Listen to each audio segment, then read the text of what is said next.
You're listening to the Veterinary Innovation Podcast.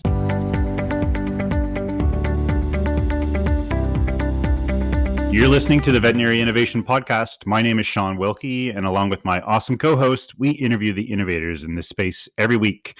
Super excited for today's guest.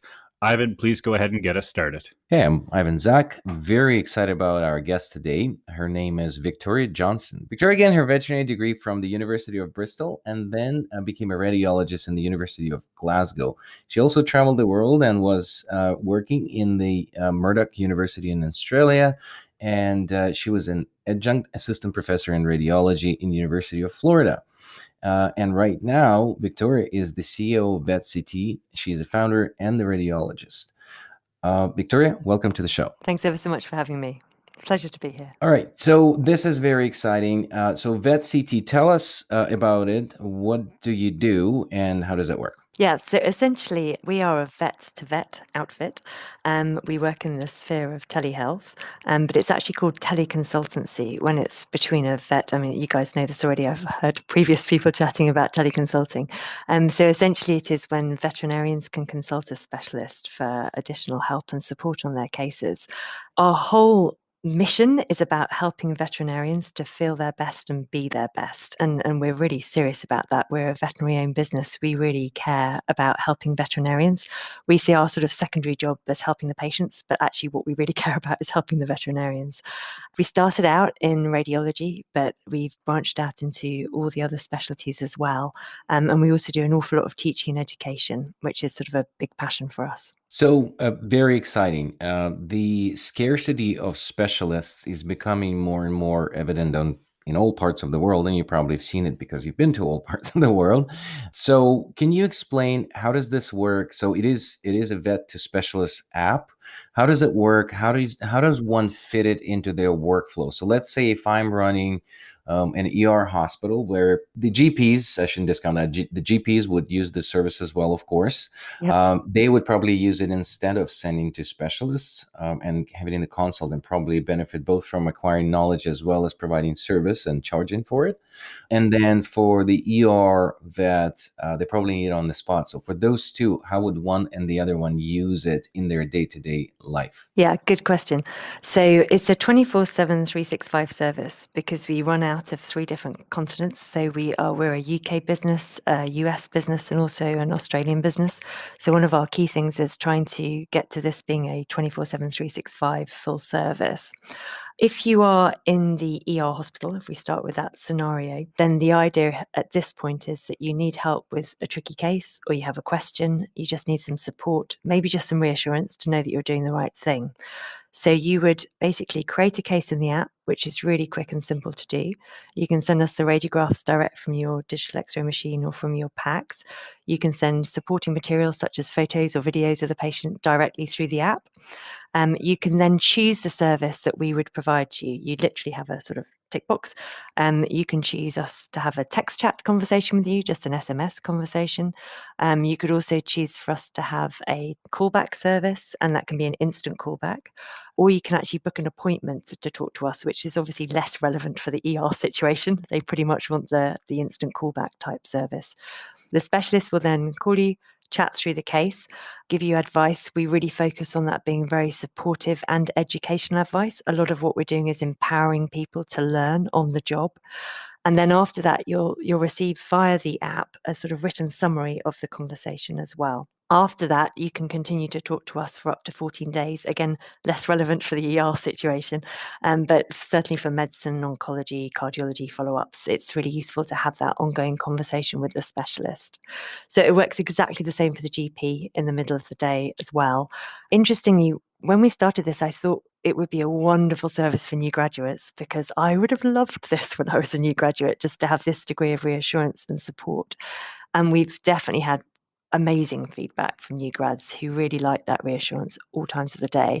But interesting, it's also been really appreciated by people who are further along in their career, and particularly some people who have done a lot of extra qualifications but feel that they could still learn a bit more. They've maybe run out of CPT opportunities, but by talking to a diplomat level specialist, they can actually think about other things they could be doing with a case, they can maybe keep that case a bit longer in their practice and do more workup with it. So that's kind of how it works. We do also do live supervised procedures. So that would be something you would book through the app. You could book 1 hour of specialist time, or longer if you wished, to do maybe somebody who hasn't tried a bone marrow biopsy before. They could actually book to do that with a specialist and have the specialist on the screen there talking them through it. So that's been great. We also have had interest in clinical audit. So people book maybe an hour of specialist time to run through a situation that hasn't gone well in practice. So we had one a few weeks ago. It was a practice that had done some skin grafts and they'd all failed. And they actually wanted to just sit down with a soft tissue surgeon and talk about how they were doing it, what was wrong with their technique. And sometimes we make those multi-specialist sessions as well. So it's essentially bringing that specialist into your practice. Super fascinating and very interesting. I wanted to take a bit of a step back, Victoria, and just kind of get the origin story. Somebody with your level of training and expertise, how in the heck did you think, I should be an entrepreneur as well as a radiologist in this field? How did that whole thing happen? Yeah, it's interesting. I love listening to your episodes because it's something I'm always also really interested in, how other people fall into this. I think I really did fall into it, to be honest. I've always had quite a passion for new things and growing things and trying different things in different ways. But pretty much I started out as a veterinarian and then did a radiology residency. I've always absolutely loved teaching, and I taught quite a lot in academia. I love that learning journey, particularly at a student level. And at some stage, having worked in the US, I came back to the UK, wanted to try and do teleradiology, couldn't quite find the right fit for me as a radiologist. So I thought, well, I'll just give this a go on my own. And there was advanced imaging was growing at the time. So it was really CT that got me started. I read a lot of CTs at the beginning. Then I began to add people and grow in quite an organic way. So we're actually completely radiologist owned by myself and my husband. We're an independent company. And it's just grown now to a lovely level where we have about 195 specialists who work with us all over the world. And they're all diploma holders and amazing people, and a fabulous support team as well, which has been a very exciting journey. That's so cool. That's amazing. So I have a couple questions. Well, one about the name. So when you started as a radiologist, and now VetCT, did you change at least what's behind that abbreviation, or is it still computer tomography? It's an excellent question, Ivan. So this is one I think when you start out, if anyone out there is listening to this and you're thinking of starting a company, really think hard about the name and pick the right one, because I think I picked the wrong one, to be honest. And by the time I realized, it was possibly a bit late. So at the beginning, it was actually VetCT specialists. We were specialists in CT scanning very much. But after a little while, we realized I love MRI and I love radiographs, and we wanted to read that too. So we started to read that as well. And at that point, people had started to know us, and that the customers, had shortened our name to VetCT. So my husband and I sat down over a glass of wine one night and wondered about trying to change it to consultants in telemedicine. See what we did there. But that never really stuck. And we've ended up just being VetCT. And now I sort of think about all the things I could do with the C and the T. I'm actually wondering about using it to embrace our company values like care and trust and etc. So we're trying to make our values fit under a C and a T. We have very good values. Well, I'm running with that. Well, when we had SmartFlow, when we started that, it was Smart Flow Sheet, because we were replacing flow sheets, and that's only actually in a couple clinics in Canada they call that, and people call it treatment sheets and anything else. But we and our website was smartflowsheet.com, which is too long. And then we tried to rebrand like 3 years into it and just SmartFlow, which was great because we were representing the sort of the flow of the efficiencies in the hospital. But getting rid of sheet, it was so difficult. So picking the name on one side, you don't want to spend too much time thinking about it, because you'll end up with something like Talkatoo.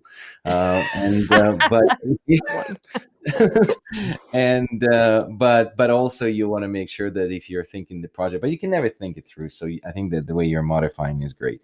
I want to ask the question about, because this is something that we prepared as a topic of discussion, and you said that about the learning. I think that the microlearning is becoming more and more interesting in our domain, and especially if it could be also supported by microcredentials, because a lot of the hospitals, especially within the groups and consolidators, whichever name you call them, they they now are trying to provide this microlearning without necessarily providing the full residency, but then matching people's skills to their pay using these micro-credential ladders.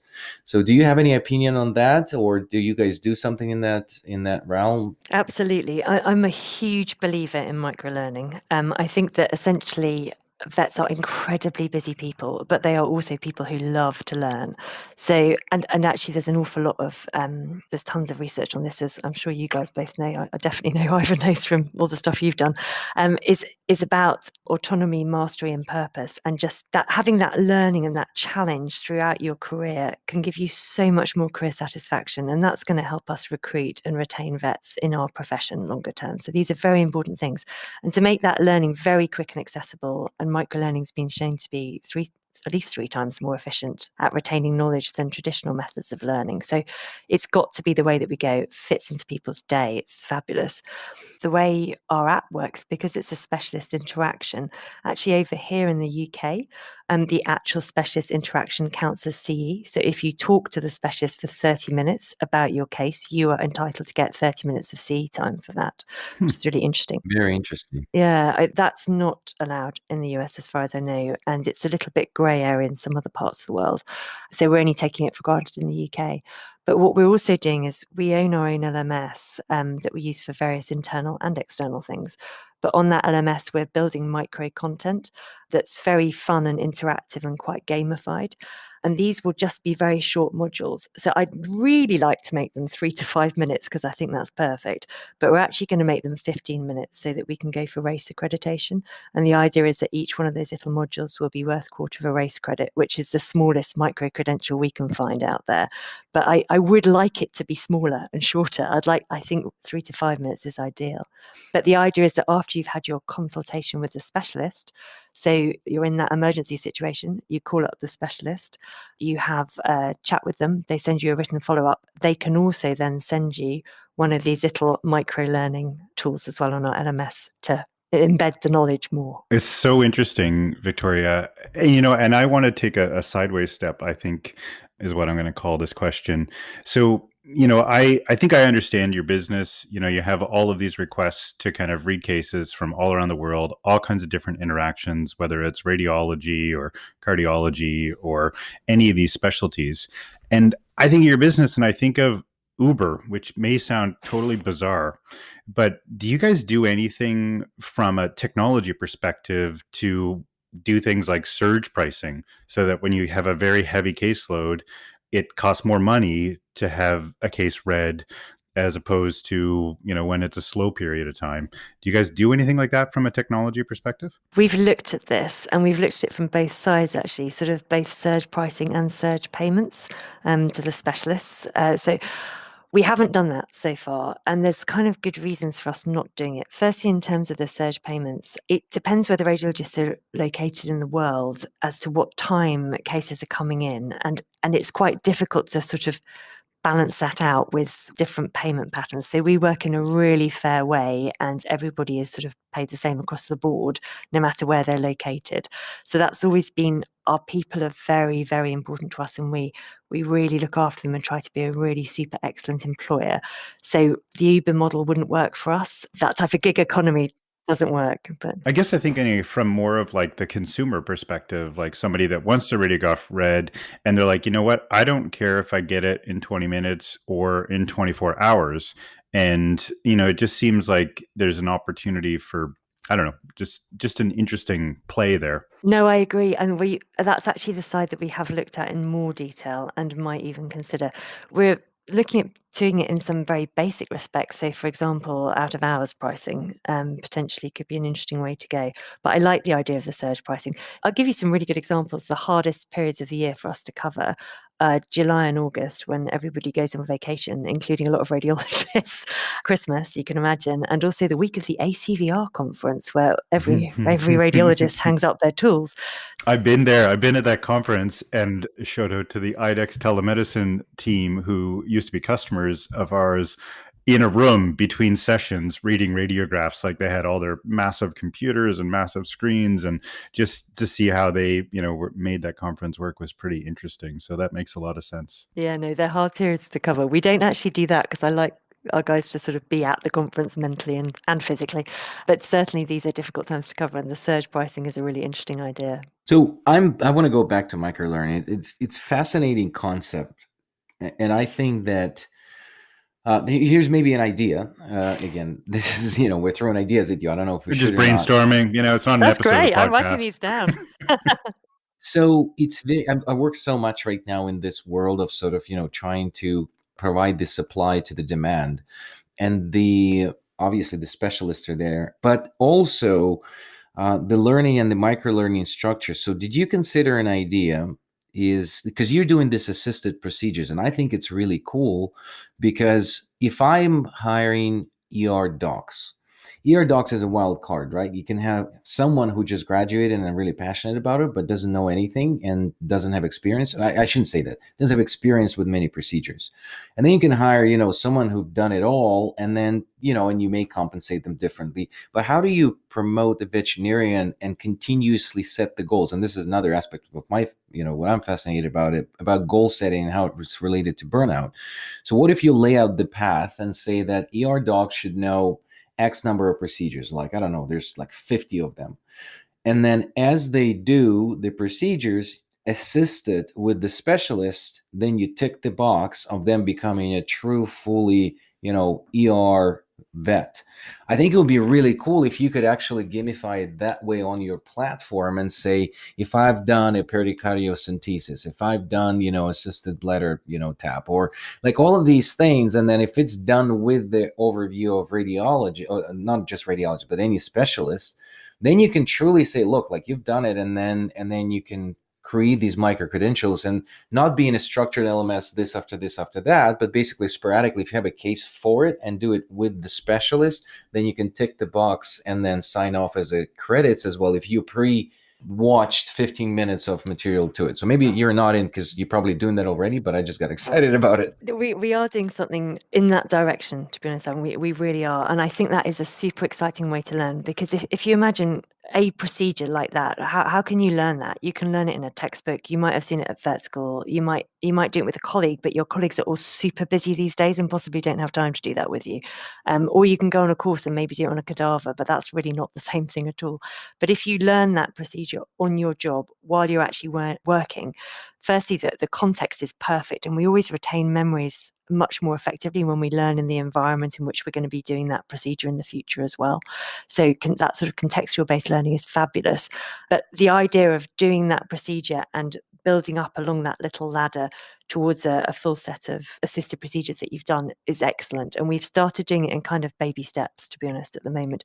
We also started doing that slightly with students, actually, and building up those sort of first day abilities with students as well, potentially doing, because what we do works really well for teaching students as well as it does for veterinarians. But I absolutely think that's the way to go. And you do it when you have the case in front of you, and you will remember it a lot better.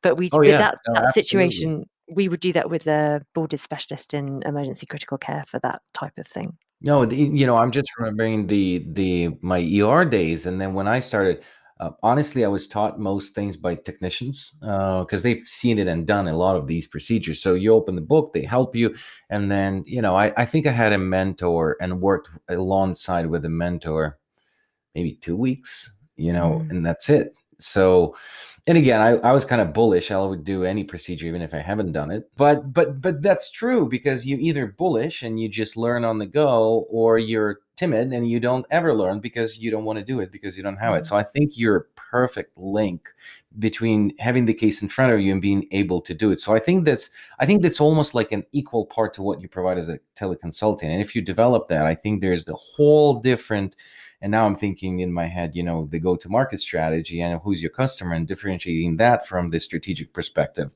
So then that will probably change a lot of how you acquire customers, and you will acquire way more customers.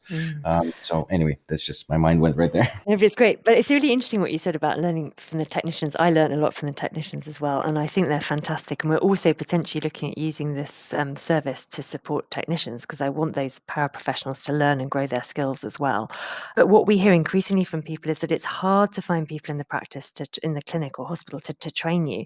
Over here are those kind of older people within the practices who are the more experienced ones, potentially tend to have possibly sold their practices these days and might not actually be there as much as they used to be. And then we also find that there's quite a lot of lonely times of the day where you might be the only person in the clinic, or just that your colleagues are so busy. And quite a lot of senior managers tell us, like the clinical directors or the more senior people in the practices, they feel under a lot of pressure to support their team and teach their team these procedures and give them that clinical feedback. But actually, when we bring in our service, that takes pressure off the management, because actually they're not having to answer all these clinical questions and teach all these procedures. We do that for them. That frees up their time to be able to give that more guidance and mentoring, and potentially some of these softer side of the mentoring skills, rather than of the development skills, really, rather than just doing the clinical development. We do that, and they have time to develop on the personal and professional goals, which works really nicely, actually. It's super fantastic and very, very interesting. I mean, it's so much more than just teleradiology services or telemedicine services or teleconsulting services. It's a really fascinating thing. I have one more question that I'm just dying to ask you. You've grown this organization to close to 200 people. Everybody's remote. There's a lot of that happening, even in veterinary medicine, even in this industry. And what are some of the things that you've learned on that journey, through growing teams and building teams, that you think our audience might find interesting? It's a really ongoing challenge to give all of your company values, mission and vision to all of your team all over the world, and get them all aligned and pulling in the same direction with the company goals. We're very, very lucky here. We have a really strong company culture, and we just genuinely have a very collegial, lovely team spirit about it. And I think that's come from hiring the right people and onboarding them in the right way, trusting them, empowering them, and keeping them aligned with what we're trying to do as a company. And that's come from things like, so tips I would give to people: all hands meetings. We only started them in March 2020 because of the pandemic. I wish I'd done them for years before. So now we have a quarterly all hands meeting. We get everybody online together and we tell them what the company is doing and why, and everybody can ask questions. We also do a lot of reviews, checking in with people. We've started to do more 360 reviews, getting feedback from all the people around you. That helps people feel connected. I think having very clear company strategic goals and everybody being aligned to those and understanding why you're doing what you're doing, that's massively important.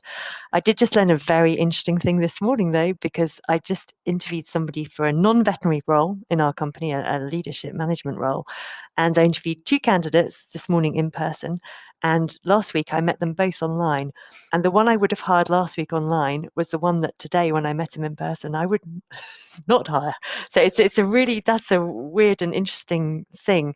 So that I think just online versus real life, there is still a big difference, actually, to be honest. And so I think the thing I would take from that is when you can get face to face with people, get face to face with them, particularly if you're recruiting. I think it's an interesting lesson to me. But I guess the devil's advocate there is that if they're amazing online and they will be working online, then maybe they're amazing online. This one's going to be in the office, Ivan, but you're totally right for the others. You're right. Yeah, no, but it's just interesting, Yeah. how do you fit for the role? So yeah. Well, I hate to interrupt it. This is a lovely conversation, and but the time is up, and we promised our listeners about 20 minutes of content. So last 2 questions, as we usually ask. So who do you think we should invite to this podcast in the future? I'd like to suggest a chap I met really recently. He's called Ollie King, and he's leading up something called the Mareki Initiative, Mareki Initiative. It's a really cool idea. I think I love what he's doing. He calls it recruitment marketing, but it's a very elegant solution. He's a veterinarian who had some different experiences throughout his career of working in different practices, some of them positive, but some of them really quite negative. He's looking at trying to connect veterinary peers and raise cultural awareness and driving social change. And the way he's doing that is by basically creating a platform whereby veterinarians can review their place of work and talk about whether that place of work has been a good cultural fit, a good investor in their development and their skills and simple things, how they treat their technicians and all sorts of things. And that would be a place that other vets can go to get trusted information to find the right fit for them. And hopefully it will help all veterinary employers raise their game and become really fantastic places to work. And I just think it's a lovely idea. And he's sold his house to fund it. And I think the guy's fantastic and he really believes in this and he's doing it for all the right reasons. Very creative and very nice. It'd be interesting to talk to. That's awesome. And the last question for you, Victoria, is a book, TED Talk, something that's inspired you along your journey as an entrepreneur in this space. So I'm halfway through a book called Who, which is by Geoff Smart and Randy Street.